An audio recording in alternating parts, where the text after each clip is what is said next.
Há momentos na história em que uma única adolescente altera o destino de uma nação inteira, não com exércitos próprios, mas com convicção inabalável e uma certeza que desafia a razão.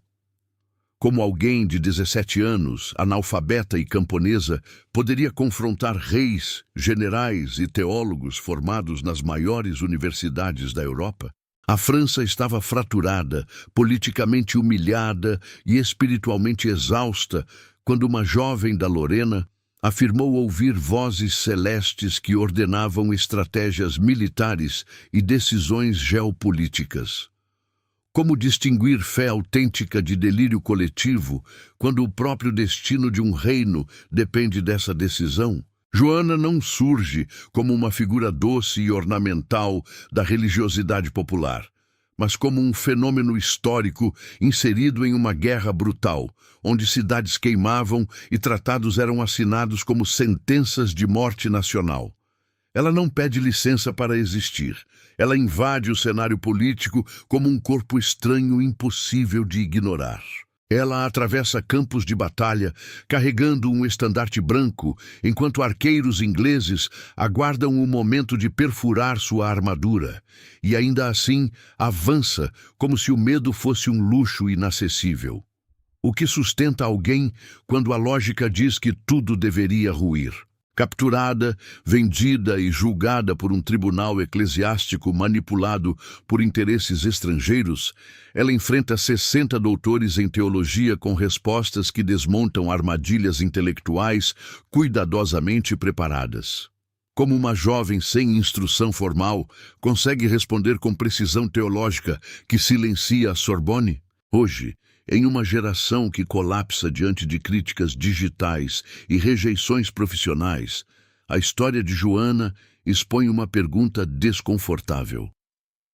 Estamos realmente preparados para sustentar a verdade quando ela custa reputação, liberdade e, eventualmente, a própria vida?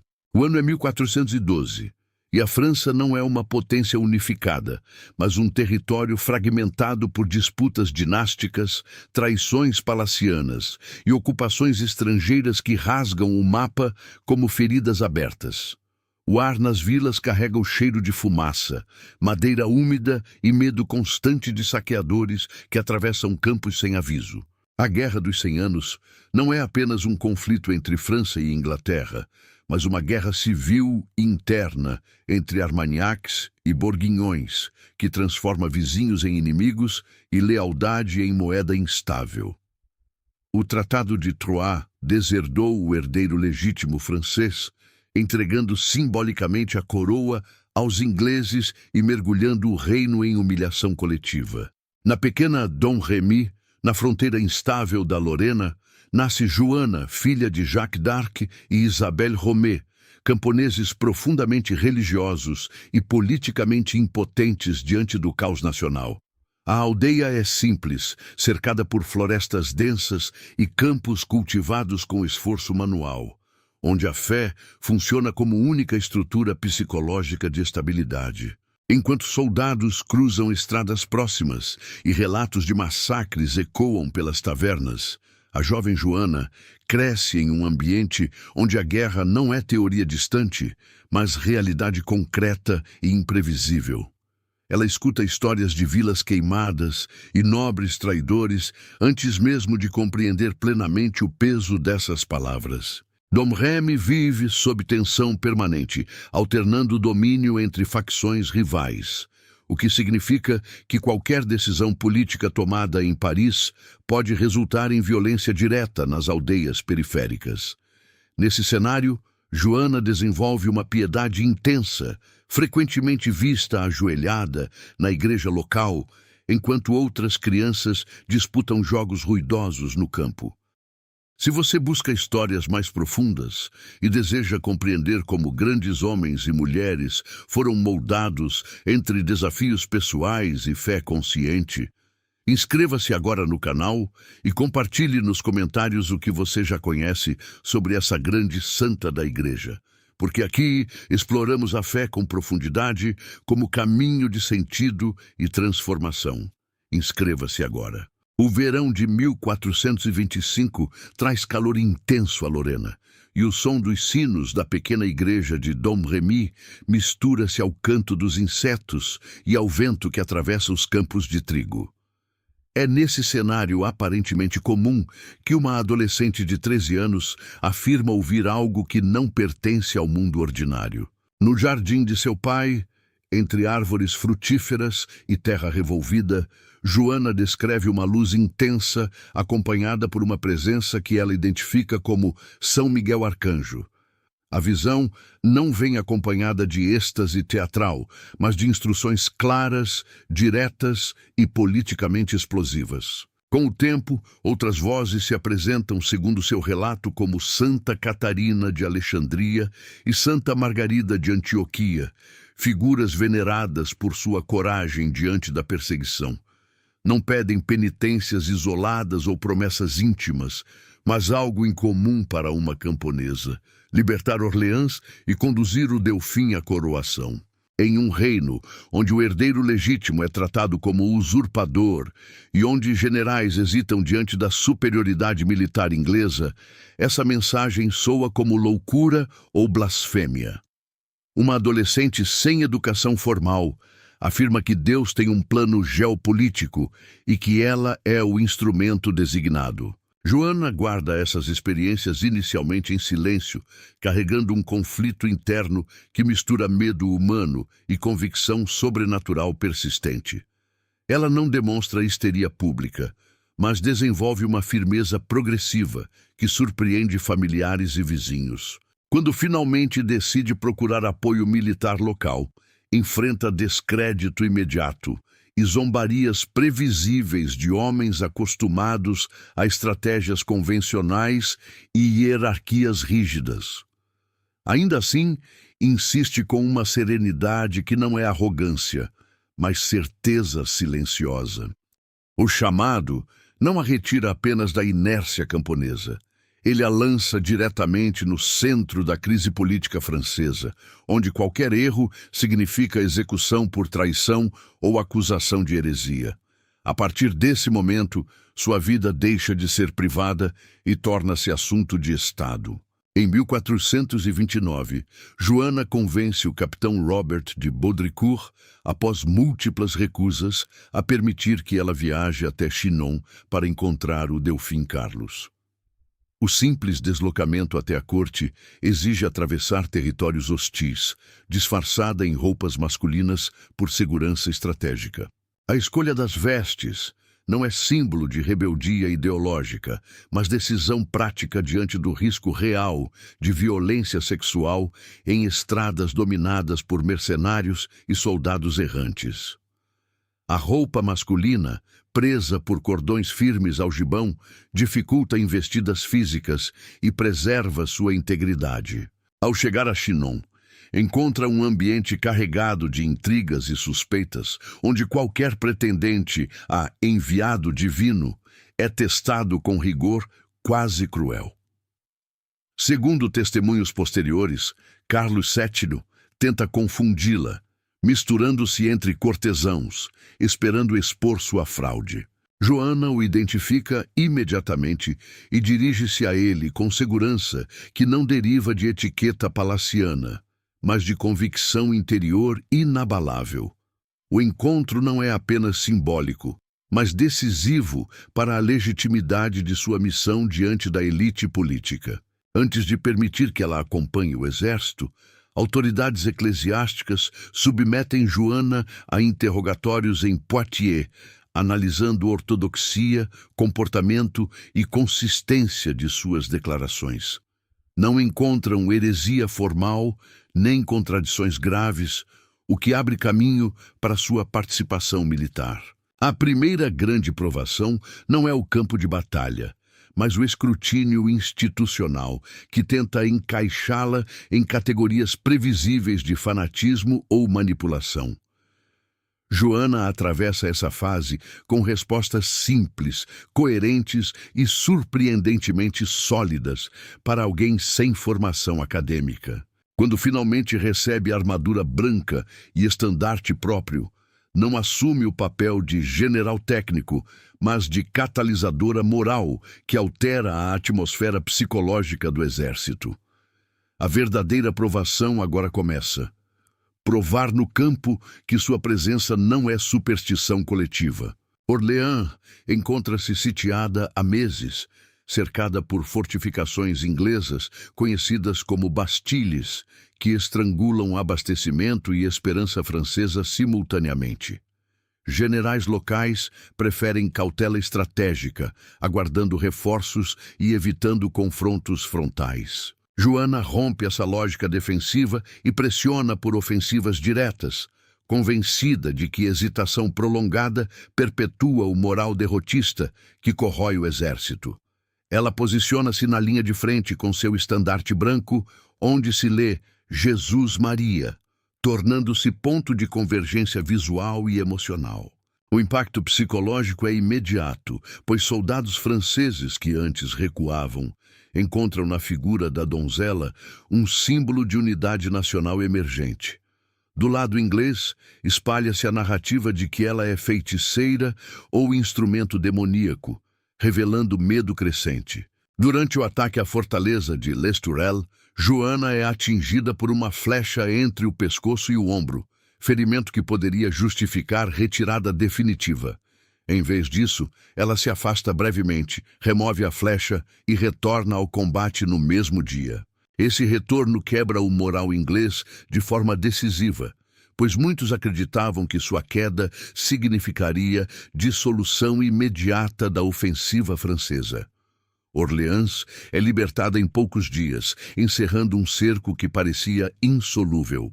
Companheiros como o Duque de Alençon relatam que Joana demonstrava intuição notável para posicionamento de artilharia, tecnologia relativamente recente no campo europeu. Ela não substitui estrategistas profissionais, mas influencia decisões com confiança surpreendente. A libertação de Orleans desencadeia efeito dominó político, culminando na marcha até Reims, onde Carlos VII é coroado rei em julho de 1429. A cerimônia não é apenas ritual religioso, mas legitimação simbólica diante de Deus e do povo francês. A coroação de Carlos VII em Reims não representa apenas triunfo político, mas a materialização concreta da missão que Joana afirmava ter recebido anos antes no silêncio do jardim paterno. A jovem camponesa presencia a legitimação de um rei que antes era tratado como sombra dinástica. Enquanto sinos ecoam pelas ruas e a unção sagrada confirma a autoridade régia, Joana permanece ao lado do trono, segurando seu estandarte, símbolo que ela considerava mais honroso do que qualquer espada. Para ela, o estandarte carregava o peso da promessa cumprida. O clímax místico não está em visões espetaculares, mas na coerência entre revelação e resultado histórico palpável. A França, que semanas antes parecia condenada à fragmentação permanente, agora respira uma nova narrativa de identidade nacional. Joana não reivindica glória pessoal, nem posição de poder institucional, mantendo-se como instrumento temporário de algo que acredita transcender sua própria biografia. Essa postura reforça sua credibilidade perante aliados e amplia a perplexidade de críticos. Ao mesmo tempo, a dimensão intelectual de sua missão começa a ganhar contornos mais nítidos, pois sua atuação não foi apenas emocional, mas estrategicamente eficaz. Ela compreendia que a vitória militar precisava ser acompanhada de legitimação simbólica perante Deus e os homens. É aqui que seu papel ultrapassa o campo de batalha e adentra o território da teologia política, onde fé e poder se entrelaçam de forma inseparável. A jovem que mal sabia escrever passa a influenciar decisões que redefinem o mapa europeu. Mas todo ápice histórico carrega em si a semente do declínio, especialmente quando interesses políticos ressentidos aguardam oportunidade para retaliar. O triunfo de Reims marca o auge de sua missão pública e, paradoxalmente, o início de sua queda. Em maio de 1430, durante confronto em Compiègne, Joana é capturada pelas forças bourguignonas após tentativa de defender a cidade contra avanço inimigo. O portão se fecha antes que ela consiga retornar, e o símbolo nacional torna-se prisioneira. Vendida aos ingleses como ativo estratégico, ela deixa de ser líder militar e transforma-se em instrumento jurídico para desacreditar a legitimidade do rei que ajudou a coroar. Se fosse declarada herege, toda sua missão poderia ser reinterpretada como fraude demoníaca. O julgamento ocorre em Rouen, liderado pelo bispo Pierre Cochon, aliado político dos ingleses, em um tribunal formalmente eclesiástico, mas profundamente contaminado por interesses geopolíticos. Cerca de 60 doutores em teologia e leis participam do processo. A cela onde Joana é mantida é fria, iluminada por velas que consomem oxigênio lentamente, enquanto guardas-homens vigiam cada movimento seu. O som de correntes, passos pesados e portas metálicas reforça a atmosfera de confinamento psicológico extremo.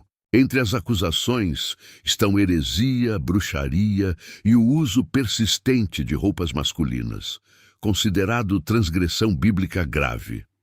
A questão não é apenas doutrinária, mas simbólica, pois sua imagem precisava ser deslegitimada publicamente. Quando questionada se sabe estar na graça de Deus, armadilha teológica clássica, ela responde com precisão desconcertante: se não estou, que Deus me coloque nela. Se estou, que Deus me mantenha nela. A resposta neutraliza a acusação de presunção e evita autoincriminação. O duelo intelectual em Rouen não é espetáculo teatral, mas confronto real entre poder institucional e consciência individual. A jovem analfabeta responde com serenidade lógica, expondo falhas e inconsistências do processo. A batalha principal não ocorre em campo aberto, mas na arena jurídica onde reputação, fé e legitimidade política estão em jogo simultaneamente. A França observa à distância enquanto sua heroína é lentamente empurrada para a condenação inevitável. Em 30 de maio de 1431, na Praça do Mercado Velho, em Rouen, Joana é conduzida à fogueira vestindo túnica simples, cercada por multidão que mistura curiosidade mórbida e compaixão silenciosa. A madeira empilhada exala cheiro seco, prenúncio do que está prestes a acontecer. Antes da execução, ela pede um crucifixo, que é improvisado por um soldado inglês a partir de 2 pedaços de madeira amarrados. Um padre segura outro crucifixo diante de seus olhos enquanto as chamas começam a subir.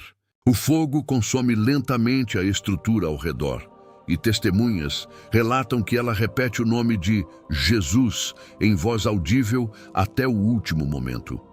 A execução pretende ser exemplo de desmoralização pública, mas transforma-se em cena de martírio. Após sua morte, relatos afirmam que seu coração não foi consumido completamente pelas chamas, alimentando percepções de santidade precoce entre observadores. Seus restos são lançados no rio Sena para evitar veneração popular. A data de sua morte, 30 de maio de 1431, torna-se marco histórico que transcende o evento jurídico e assume dimensão simbólica permanente. A jovem de 19 anos encerra sua vida física, mas inicia a trajetória de memória coletiva crescente. A Igreja celebra sua memória litúrgica em 30 de maio, reconhecendo oficialmente o dia como testemunho de fidelidade sob perseguição extrema. O que começou como condenação política evolui ao longo dos séculos para reconhecimento espiritual. 20 anos após a execução, o cenário político francês muda drasticamente e Carlos VII já consolidou o controle sobre grande parte do território nacional. Surge então a necessidade estratégica de revisar o julgamento que manchava simbolicamente sua coroação. Entre 1452 e 1456, com apoio do Papa Calixto III e da mãe de Joana, Isabelle Romé, inicia-se processo de reabilitação formal. Testemunhas de Dom Remy, soldados e clérigos são convocados para relatar caráter e conduta da jovem. As atas do julgamento original são analisadas minuciosamente, revelando irregularidades processuais, coerção e manipulação por parte do bispo Cauchon. O tribunal conclui que a sentença anterior foi juridicamente inválida. Em 7 de julho de 1456, em Rouen, a mesma cidade de sua execução, o veredito original é declarado nulo e sem valor. Joana é proclamada inocente e mártir, encerrando oficialmente a acusação de heresia. Uma cruz é erguida no local onde a fogueira ardeu décadas antes, simbolizando reversão histórica da narrativa. A jovem, executada como criminosa religiosa, é reconhecida como vítima de abuso institucional. Séculos depois, em 1909, o Papa Pio XVI proclama sua beatificação, reconhecendo formalmente virtudes heróicas e martírio. Em 16 de maio de 1920, o Papa Bento XV declara oficialmente sua canonização, inserindo-a no calendário universal da Igreja. A França permanece como o país com maior devoção à sua memória, celebrando-a como padroeira nacional e símbolo máximo de resistência histórica. Procissões, celebrações cívicas e cerimônias militares recordam sua figura anualmente. Joana transcende fronteiras religiosas e torna-se ícone cultural estudado por Shakespeare, Mark Twain e Bernard Shaw, além de inspirar inúmeras adaptações cinematográficas. Sua imagem mistura misticismo, política e identidade nacional. Para além de bandeiras e discursos patrióticos, sua história confronta a modernidade com pergunta desconfortável. O que você faria se estivesse absolutamente convencido de uma verdade que todos ao redor consideram loucura? Quantos de nós suportariam um tribunal público sem ceder à pressão psicológica? Esse foi o documentário de Santa Joana d'Arc. E se você quer ser avisado dos próximos vídeos que explicam a vida de santidade de pessoas que enfrentaram regimes e sistemas políticos para viver o Evangelho, inscreva-se neste canal, nos diga o que mais te surpreendeu na vida desta grande santa.